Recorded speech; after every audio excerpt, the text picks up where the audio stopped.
araw sa ating lahat. Kahit hindi nyo tinanong yung pangalan ko, magpakilala pa rin ako sa inyo. Ako si Helen Ibanez from Tubong, Cebu. Nandito ako sa Manila, nagtatrabaho bilang isang kasambahay. Okay. Gusto ko lang ikwento sa inyo kung paano ako nakarating ng Manila. Sa sobrang hirap ng buhay, yung ginagawa ng mama ko is nagtitinda siya sa carbon market. Kung dito po sa Manila Divisoria, okay? Nagtitinda kami ng saging galing sa malalaking bodega. Kumbaga wala kaming puhunan. Tinitinda lang namin yung mga paninda nila. Tapos tawag dyan, tapos yung kung magkano yung dapat mabinta doon sa saging, ibalik namin sa bodega. Tapos yung tira, yun yung magiging sa amin, yung pangkain, pambili ng tubig, pangbayad doon sa CR. Kung mas maraming maibinta, edi may pambili kaming bigas para sa mga kapatid ko doon sa probinsya. Okay, fast forward tayo, sobrang init. Tapos, yung hinahabol ka pa ng mga pulis. Kasi nga, bawal ka magtinda doon sa kanto-kanto. Bawal ka magtinda doon dyan sa tabi-tabi. And then, gusto kong maghanap ng medyo mas malaking sahod. Kasi yung kasambahay doon kasi sa amin is 800 lang yung isang buwan. So, ang baba, di ba? Tapos yung isang sakong bigas ang mahal-mahal na noon, panahon na yun. Sa 800 mo na sahod, wala kang mabili noon na, hindi ko lang alam kung magkano isang sako, basta ang alam ko mahal. Mahal na ang bigas noon. Tapos, meron akong pinsan na merong cellphone. Meron kaming nakitang dyaryo. Ngayon, nakapaskil doon na kasambahay daw papuntang Maynila, yung sahod 3,000, 4,000, 5,000. O diba? Ang laki, 3 zero. Syempre, ikaw na makakita ng 3 zero, siyempre kung may kinang yang mata mo dahil doon sa malaking halaga. So ano bang hinihintay mo? Syempre maiinganyo ka talaga na pupunta ng Maynila dahil dyan sa sahod na yan, di ba? So, ang ginawa ng pinsan ko, tinext niya yung number na nakapaskil doon sa agency. Nung tinext yung number, nag-reply agad. Oh, ha? Nag-reply ka agad yung agency. And then, pagka-reply ng agency, pinadala na kami kaagad ng damit. Kasi daw, ura-urada, maraming nangangailangan sa Manila. Ura-urada, pupunta na kami ng Manila. Sa araw na yun na nag-text kami, pumunta kami ng agency, pinabiyahe na kaagad kami sa Manila. Bali, kami noon, 3. Yung kapatid ko, yung pinsan ko, tsaka ako. Tapos, pagdating namin sa agency, yung kapatid ko nag-back out kasi yung anak niya, 1 year old. 1 year old o wala pang 1 year old? Hindi niya daw kayang iwan. So, ang natuloy, ako lang, tsaka yung pinsan ko. Tapos, pagdating namin sa agency, ayun, kinuha na kami ng ticket. Yung ticket namin is 1,000 mahigit lang. Oo, mga 1,000 mahigit lang. Tapos, kinausap namin yung agency na pagdating dito sa Maynila, kung pwede, magkasama kami sa isang bahay. Kumbaga, hindi kami ipaghiwalay.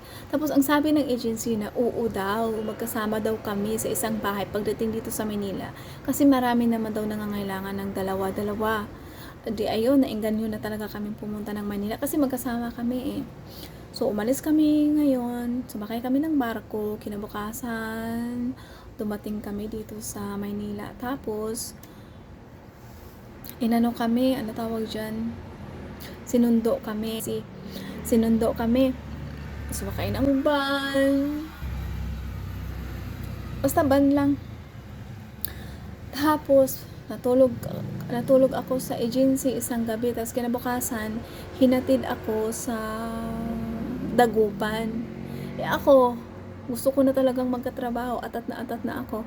Ayoko magtambay sa agency kasi the more na magtambay ka sa agency, the more naman na lalaki yung bayaran mo. Kasi once na magstay ka sa agency, tapos kakain ka, maliligo ka, parang magbabayad ka sa kanila. Oo, yun. So, nung may nangailangan sa, may nangailangan doon sa Dagupan, ako yung pinasok nung agency. Di pumayag na ako ipasok. Take note ha, yung sinabi nila na 3,000 yung all around or 4,000, nako, malayo. Ang binigay sa akin na sahod 2,000 lang. O di ngayon, nag-okay na ako, wala na ako magagawa nasa Manila na ako, kailangan ko magtrabaho para mabayaran ko yung teka lang, bago ang lahat, ipapasok niya ako sa Dagupan, tapos sinabi niya sa akin na ihatid na daw ako. Ihatid na nga ako. Pagdating ko doon sa Dagupan, kinausap ako ng magiging amo ko. Chinese sila. Ang sabi sa akin na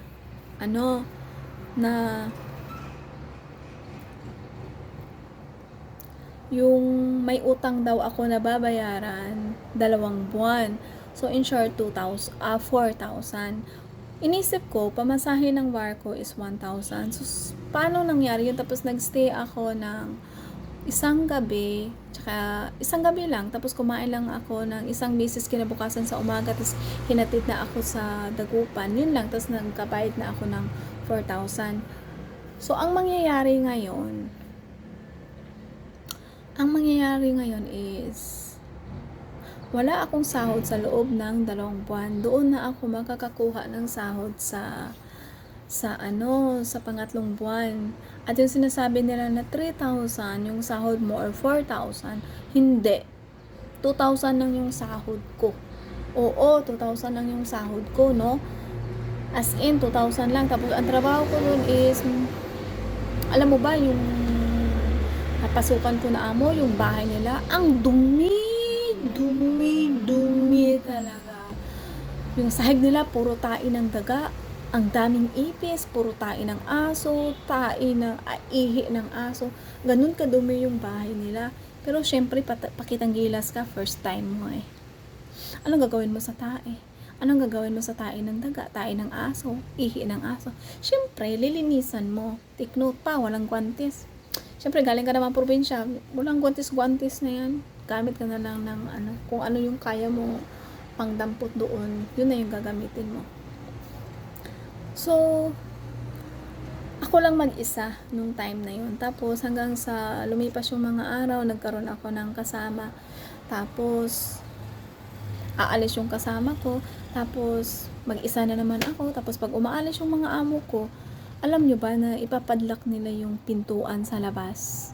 Oo, sa labas, ipapadlock nila. Tapos yung telepono nila, mayroong asong malaki, parang nagbabantay doon sa telepono. Baka daw tatawag ako sa amin. Ganon. So, fast forward tayo. Nagkaroon ako ng kasama, taga Iloilo yun. Taga Iloilo siya, tapos nag 3 months na ako, so nagkaroon ako ng sahod. Pero teka lang, kahit ganon na wala akong sahod, libre naman ako lahat. Sabon, toothpaste, shampoo, sabon panlaba, libre ako lahat. Oo, libre ako lahat. Tapos, mababait naman sila. Mababait. Lalo na yung matanda. Mababait yung 2 matanda, yung mag-asawa. Yung mga anak niya na babae na parang matandang dalaga, yung mga maldita. Yung mga maldita yun sila. So, balik tayo doon sa kwento. Nag 3 months na ako, may sahod na ako. Tapos, hindi ko alam kung bakit. Gusto kong, tawag dyan? Gusto kong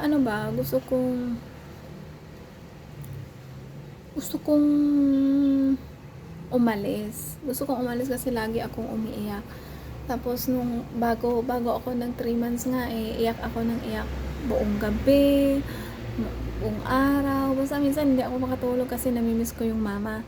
Tsaka yung mama ko, tsaka alam mo ba kung ano yung sinasabi ko pag namimiss ko yung mama ko?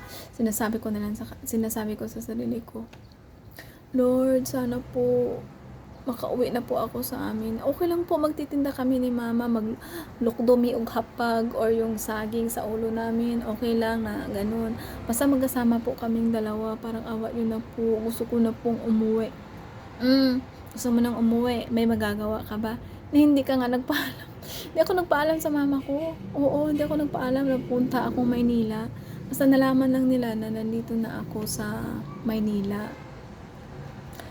Yun. Tapos, nung lumayas ako doon sa pinagtatrabahoan ko, nung nag 3 months na ako, sumama yung kasama ko na taga Iloilo. Tapos, may number ako na pinanghahawakan sa kapatid naman ni mama ko. Tapos, pagdating namin dito sa Maynila, paano kami lumayas? Alam niyo ba kung paano yun?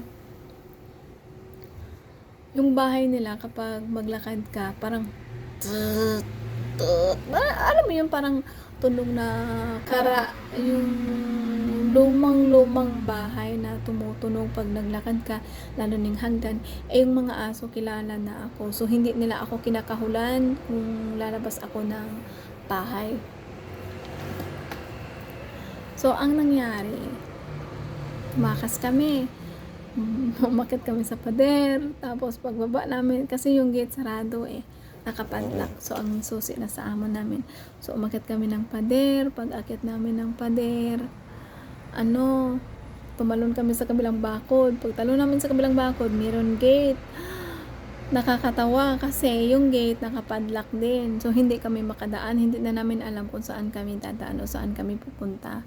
Buti na lang meron doon yung parang kinautan ng aso ba, parang ginanyan ng aso yung lupa. Nung sumuong ako doon, nagkasya ako, doon kami dumaan. Sumakay kami ng tricycle, ng bus, puntang Maynila. Tapos pagdating namin sa Maynila, nakakatawa kasi yung number na binigay ni mama sa akin na kapatid niya is hindi makontak. Hindi makontak. Tapos yung kasamahan ko, buti na lang, marami siyang kamag-anak dito sa Maynila. So yun, doon ako tumira sa kanila hanggang sa nakahanap ako ng trabaho. Nakahanap ako ng iba pang trabaho kasi nahihiya akong umuwi wala akong pera. Tapos yung bahay namin sirang-sira pa. So pinilit kong magtrabaho muna bago umuwi ng Cebu. Kasi yung tsuhin naman ng kaibigan ko is meron siyang amo. Tapos yung amo niya, naghahanap ng kasambahay. So, ayun, ako yung pinasok niya. Kasambahay ako. Tapos, syempre may amo. Maghahanda pa ako para pang hapunan naman nila. Baka maputbol ako, sayang naman.